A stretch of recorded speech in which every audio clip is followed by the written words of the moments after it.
இசை புயல் ஏ.ஆர். ரஹ்மானோட 30 வருடத்துக்கு மேலான சினிமா பயணத்துல அவரை பத்தியோ அவரது மனைவியை பத்தியோ இல்ல அவரோட பசங்களை பத்தியோ தவறுதலா இது வரைக்கும் ஒரு வதந்திகள் கூட வந்ததில்லை. ஆனா இன்னைக்கு ஏ.ஆர். ரஹ்மான் வீட்டுல நடந்திருக்கிற ஒரு நிகழ்வு சோசியல் மீடியா ஃபுல்லா பெரிய பேசு பொருளாகி இருக்கு. நேத்து நைட்டு திடீர்னு ரஹ்மானோட மனைவி சாயிரா தான் ரஹ்மானோட கல்யாண வாழ்க்கையில இருந்து பிரிஞ்சிட்டதா அறிவிச்சிருந்தாங்க. இதை பார்த்த எல்லாரும் சும்மா ஃபேக்னு தான் ஃபர்ஸ்ட் நினைச்சிருப்பாங்க. ஆனா அடுத்த சில மணி நேரத்துல ரஹ்மானே தன்னோட சோசியல் பேஜ்ல அபிஷியலா அறிவிப்பு வெளியிட்ட பிறகு அதை பார்த்த எல்லாரும் செம்ம ஷாக் ஆகிட்டாங்க.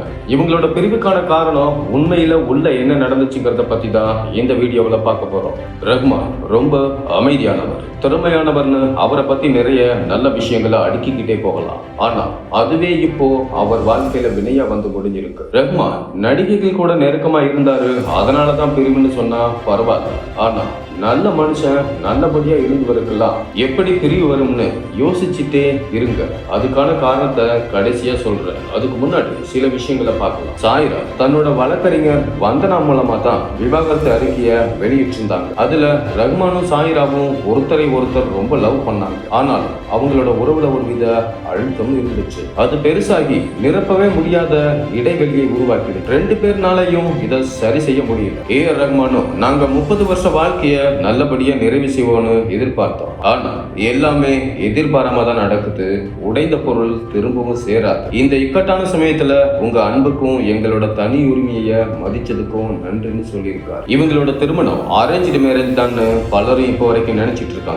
ஆனா இவங்களோடது பியூர் லவ் மேரேஜா. தன்னோட சினிமா தொடங்குற சமயத்துல ரஹ்மான் அடிக்கடி எக்மோர்ல இருக்கிற ஒரு தர்காவுக்கு போவாராம். அதுக்கு பக்கத்து அபார்ட்மெண்ட்ல தான் அப்போ சாயிரா குடி இருந்திருக்காங்க.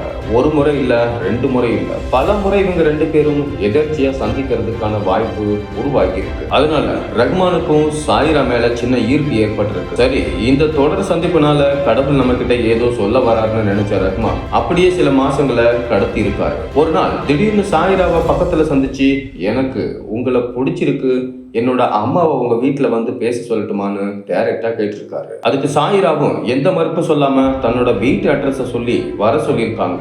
அப்புறம் ரஹ்மானோட அம்மா சாயிரா வீட்டுக்கு போய் பேசி ரெண்டு குடும்பத்துக்கும் ஒருத்தரை ஒருத்தர் பிடிச்சு போய் கல்யாணம் நிச்சயம் பண்ணிருக்காங்க. அதுக்கு பிறகுதான் ரஹ்மானும் சாயிராவும் உண்மையிலேயே லவ் பண்ண ஆரம்பிச்சாங்க. கொஞ்ச மாசம் லவ் பண்ணிக்கிட்டு 1995ல கல்யாணம் பண்ணியிருக்காங்க. இதுதான் ரஹ்மானோட லவ் ஸ்டோரி. அப்புறம் ரஹ்மான் படங்கள்ல பிஸியாகி பல படங்களுக்கு இசையமைச்சு தேசிய விருது ஆஸ்கார்லாம் வாங்கி உலக அளவுல ரொம்ப பெருசா வளர்ந்து எல்லா உயரங்களையும் பார்த்துட்டாரு. அதே மாதிரி தனிப்பட்ட வாழ்க்கையிலையும் நல்ல மகனா, நல்ல கணவரா, நல்ல தகப்பனா எல்லாமும் இருந்திருக்காரு. இப்ப சமீபத்துல தன்னோட மூத்த மகள் கதிஜாவுக்கு பிரம்மாண்டமா திருமணத்தையும் முடிச்சு வச்சிருக்காரு. எல்லாம் சரியா இருக்கும்போது எப்படி விவாகரத்துன்னு பார்த்தா அந்த பர்ஃபெக்ஷன் தான் விவாகரத்துக்கே காரணம். ரஹ்மான் ஆரம்பத்துல பல படங்கள்ல பிஸியா வேலை செஞ்சுட்டு இருந்தார். அப்புறம் நடுவுல கொஞ்ச காலம் இசையை குறைச்சிக்கிட்டு மத்த வேலைகள் குடும்பம்னு கவனம் செலுத்திட்டு வந்திருக்காரு. இப்போ ரெட் ஹில்ஸ்ல ஹாலிவுட் தரத்துல ரொம்ப பெருசா ஒரு ஸ்டுடியோவை கட்டி முடிச்சு அங்க பல புதிய வேலைகளை செய்ய தொடங்கி இருக்காரு. பல நிறுவனங்கள் கூட சைன் பண்ணி ஆல்பங்கள், பல புதிய மியூசிக் வேலைகள்னு எப்பவும் இல்லாத அளவுக்கு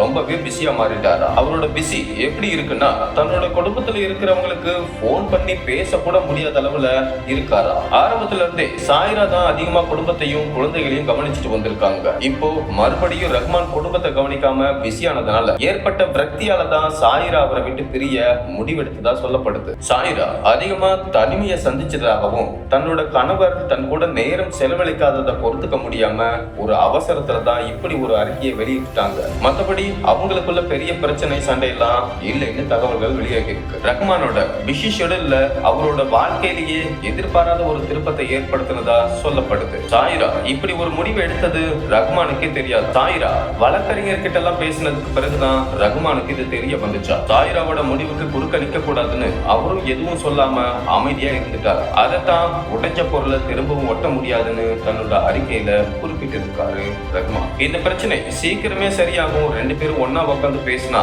கண்டிப்பா அந்த முடிவு மாறும். சீக்கிரமே ரெண்டு பேரும் சேர்ந்துட்டாங்கன்னு தகவல் வரவும் வாய்ப்பு இருக்கிறதாகவும் சொல்லப்படுது. எல்லா விஷயத்திலையும் ரோல் மாடலா இருக்கிற ரஹ்மான் தன்னோட கல்யாண வாழ்க்கையில இப்படி ஒரு முடிவு எடுத்திருக்க கூடாது. இது இளம் தலைமுறையினருக்கு கல்யாணம் மேல இருக்கிற நம்பிக்கையை மாத்திட்டோம். ரஹ்மான் தப்பான உதாரணமாக கூடாது, அதனால அவங்களுக்குள்ளே பேசி சாயிராமும் ரஹ்மானும் சேர்ந்து வாழணும்னு அவரோட ரசிகர்கள் சோசியல் மீடியாவில் கருத்து சொல்லிட்டு இருக்காங்க. ரஹ்மான் சாயிரா பிரிவு பத்தின உங்களோட கருத்தை கமெண்ட்ல சொல்லுங்க. நன்றி.